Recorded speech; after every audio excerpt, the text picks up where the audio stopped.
Hello, I'm Chris. I'm Barry. How's everybody doing today? Today we're going to talk a little bit about freedom. Freedom, you say? Freedom. Well, we're all free, aren't we? Oh, we are some of the lucky ones that We are free, get to be free. And the reason that for me, that I want to talk about a little bit about freedom is because, this whole Donald Trump thing got me a little bit... Yeah, Donald Trump's got a lot of people talking Got a lot of about people a lot of things right now. That's for sure. Yes, that's for sure. So, and this will relate, I guess, to freedom of speech. And political correctness. This world is full of wannabe political correctness people, and how we all got to be politically correct and not hurt each other's feelings, and this how this relates to freedom. And people are mad because there's all these people, all these alt-right and white supremacists people are speaking out and being more boisterous. Now, these people were white supremacists before Donald Trump, and they were going to be with Hillary as well. Yeah. And now they feel the need to tell people to go back to their home countries for some reason. And that's not my problem. I don't care if somebody says that, because that's their freedom, right? And I think a lot of people don't really truly understand what freedom is. In order for me to be a free individual, right, I have to live by this mantra.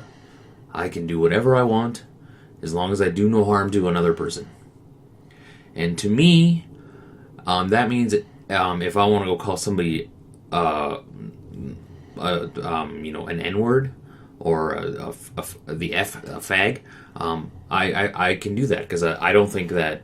And other people can do that, because I don't think that's not physically harming somebody. It's mentally harming somebody. But that goes back to, we tell our children at a very young age, and we're told as children at a very young age, is that the mantra of sticks and stones may break my bones, but words will never hurt me. Right? And that mantra is turned into sticks and stones will break my bones, and I need my safe place because words hurt me. And we've talked about this before, and we've talked about the safe zones and stuff like that, and people get offended, and to me, like, if somebody that I did not know, a complete stranger, came up to me and said, "Hey, you're an asshole," I would look at them and be like, "Okay, I don't care who you are." Their opinion would mean nothing to me. I would be like, "I don't care. I don't." That it wouldn't hurt me. It would have zero meaning on my life. It would have zero meaning to my... Now, granted, I'm the privileged type. You know what I mean? I'm the zone that is privileged, apparently. Middle-aged white male. Do I think it's right for people to use the N-word? No. Do I think it's right for people to use the word Now, fag? the N-word has to do with everybody, not just specific groups of people. We're talking about...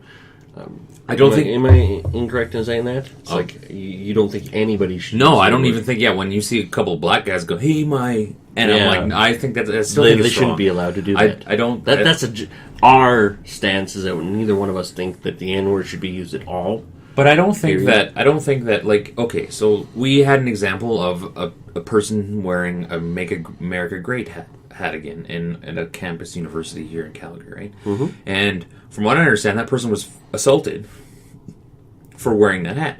Now, who's wrong in this situation? The person who assaulted. I don't think the person who wore the hat did anything wrong. And okay.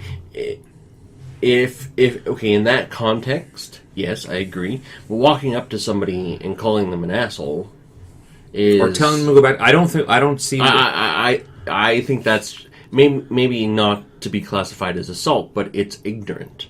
It is. Then that's what it is. And that's what it is. Okay, but if somebody comes up to you, like, as an individual, should you not be strong enough with yourself? If somebody came up to me and said, "Go back to your home country," and like, okay, if I'm Canadian, I'd be like, okay, that makes zero sense to me, because it's ignorant. Yeah, it's okay, complete ignorance, yeah. And that's what it is. It shows the lack of intelligence from this person. I think the ability to have an open mind shows more intelligence than anything else. These people who have closed minds and think like the white supremacists, black supremacists, green supremacists, Asian supremacists. If you don't think there aren't black supremacists, look at Black Lives Matter. They are a good example of a black movement that thinks they are better than everybody else and should be able to get away with more. Exactly. And yes, I'm comparing them to the KKK because they're exactly the same thing. I'm sorry, they're exactly the same thing. They're exactly the same thing. When you're in a group of people, it doesn't matter if you like apples and you don't like, and you think people who like oranges shouldn't be here. It doesn't matter. If you think that, it doesn't matter your thought. If you think your thought should have more merit than somebody else's, then it's a supremacy group, and it doesn't matter what you're thinking is right. Well, who makes okay, freedom of speech allows people to say stuff like that. It's when you it's when you cross the line into violence. When you do violence or commit crimes, that's when I personally think that's where the problem lies. It's like having any kind of groups spew out. Black Lives Matter. They were caught chanting in a street in one of the U.S. cities saying, what do we want? Cops dead. Piggy chanting, piggy in a blanket. Oink, oink, oink. How is it right? No, it just makes you look like an asshole. Yeah, it makes you look like an idiot. How is it different than, a KKK guy going, Black's dead or anything like that? No, guys, we're not KKK members here. Don't, because I know that's exactly how people are going to be thinking. But we're coming across kind of like we're going to be talking about. Yeah, we'll discuss that. So, my question is, what is freedom? What is freedom to you? Being, as you said before, being able to do what I want. I have the choice. Freedom has to do with choice. I have the ability to choose what I want to eat, how I want to eat, where I live, generally, where I work, generally, what to wear, what to watch, who you associate yourself with. Exactly. Freedom is a choice. I think that's the key right there, is that, I don't think a free world is free of hate. I don't think a free world can exist without hate. Unfortunately, it's just the way it is. Because have you ever hated somebody in your life? Oh, yes. Now, if you dial back the race aspect of it, you're right. Freedom is going to have hate in it because somebody is going to go, "Oh, I hate the Kardashians." Exactly, and it has nothing to do with race. It has to do with because of examples could be they're narcissistic, right? And I hate the Kardashians because they're narcissistic. So hate's going to be there, and it's going to be part of this choice that we have. And I think you hit the nail right on the head. Is that there's too much words hurt me, so we have to take them away. Exactly. We have to make words illegal, and we have to make statements illegal. And it's like, well, to me, I would think if somebody came up to me and said, "Hey, you're a fat, ugly fuck," right? I'd be like, well, I don't want to talk to you anymore, and I would choose not. Recently I've been really thinking about it a lot, and it's like I akin it back to when I was a child. You are always told to walk away from the person who's being mean to you. Yep. Don't associate yourself with them. Words, they're only words. Don't let. And now we're growing up in a society, and we're transitioning to a world where words are so hurtful that we have to punish people for using them. And to me, okay, I'm not saying that if somebody's being oppressed and not given a job because of their sexual orientation or their color of their skin, then that company, hey, you know what? If I'm a private business, I'm allowed to do that. If I want to hire 100 white people in my business, I'm allowed to do that. And if you as a person view that as racist, you don't have to give me your money. You don't have to use my business. Mm-hmm. And that's where the choice aspect comes into it. Right now, we are on a cliff, in my opinion, and these are some of the things we will eventually talk about once we have more of a clearer picture. But there's a lot of things going on where, because I say something, I'm immediately labeled as you're a racist, a bigot, Islamophobic. You're not allowed to be. Homophobic. You're not allowed to be more than one thing. You're not allowed to have. You can't have views that are in two different groups anymore. No, but it seems like. It's okay. There's a professor at the University of Toronto, Dr. Peterson, who is being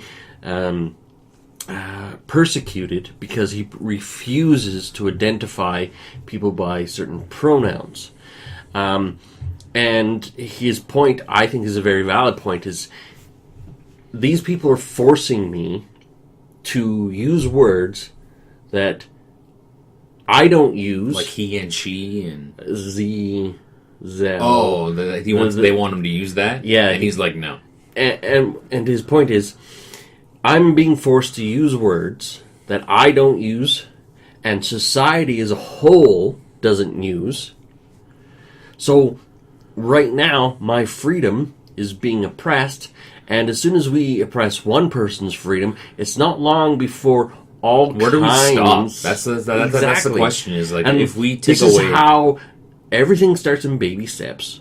Because all you need to do is set a precedence to take away somebody's right. If you say apples are illegal, soon apples, oranges, pears, all fruit will become. Anything that can be used to make apples illegal can be used to make oranges illegal, pears illegal, etc., etc. Exactly. And this is what is happening on many multiple fronts.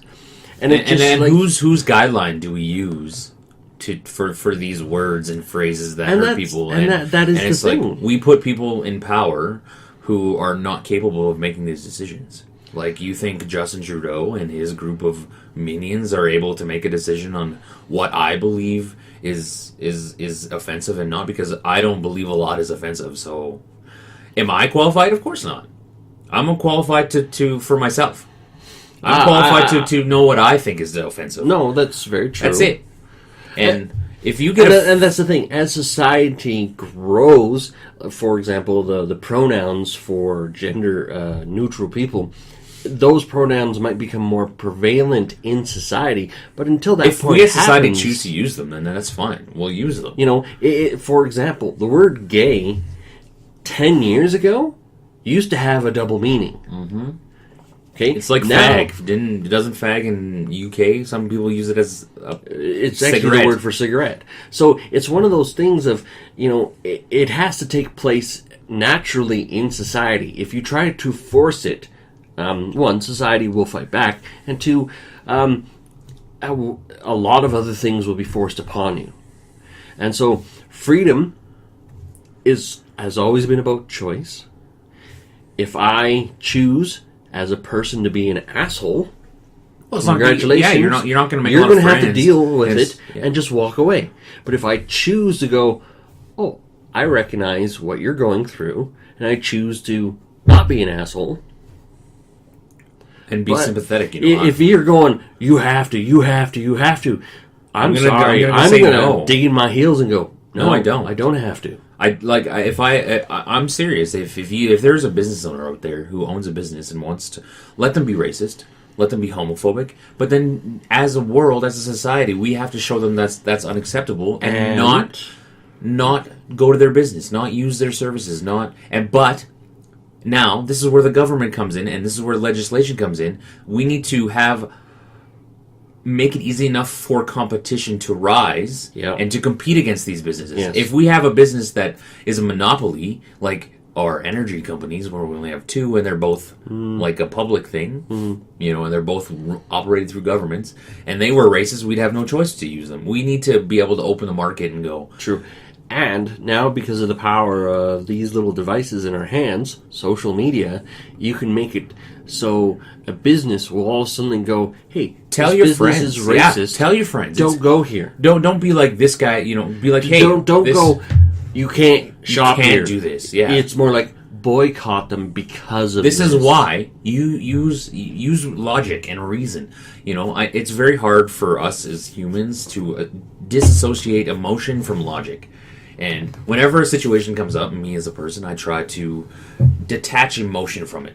And I try to akin it to something that's completely it's the same kind of thing, and this is why I've always I'll use the immigration thing for as an example, and this is the example that I've always, any conversation I get into about it, I always akin it to this. So Donald Trump wants to take illegal immigrants and kick them out of the country.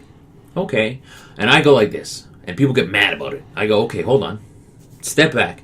Okay, you own your house, and you have somebody come over, and it's a wet, snowy day outside.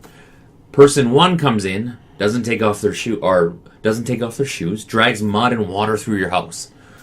Person number two comes in, takes off their shoes, puts them very nicely on your mat that you have for your shoes. Little rubber mat. Yeah, and then comes into your house. Dusts off their pants because they got a little bit of snow on. Is very polite, comes in. Which person do you want in your house?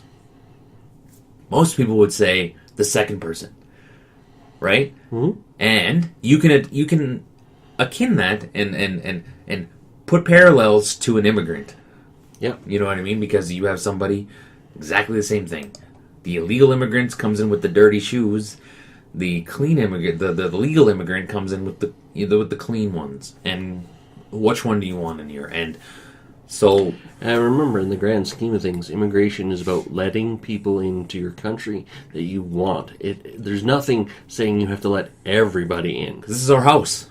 This is our house. And this is our home. I'm going to end it by saying, again, we tell our kids, sticks and stones may break our bones, but words will never hurt us. And I think we need to grasp onto that as adults.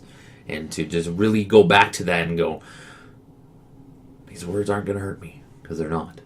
Words do hurt at times. They do. Absolutely. But you have to grow a thicker skin. Unfortunately, yeah. Unfortunately. It comes,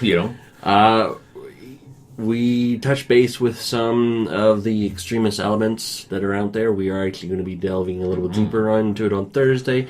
Join us tomorrow for something not so heavy. Grab your snacks. We're watching a couple of movies. Man, grab that nacho cheese and dip your popcorn in it. That shit's good. Have you ever done that? Oh, man, it's not like... the popcorn. Oh, you dip your popcorn in that nacho cheese they have at the movie theater? Oh, man. I'll have to try that next time. Oh, my goodness, it's so good. And they got those individual packs, so you can just buy them and then grab and take them home. It's the greatest thing ever. They got little packs now. You don't remember how they used to put it in the... Yeah. No, it's packs now. Oh, fucking great. Okay, that's how it's done. Don't forget to like, comment, subscribe. Leave your... all that stuff on social media, guys. Thanks a lot for tuning in. See you tomorrow. Yeah, we've gone to the theater and just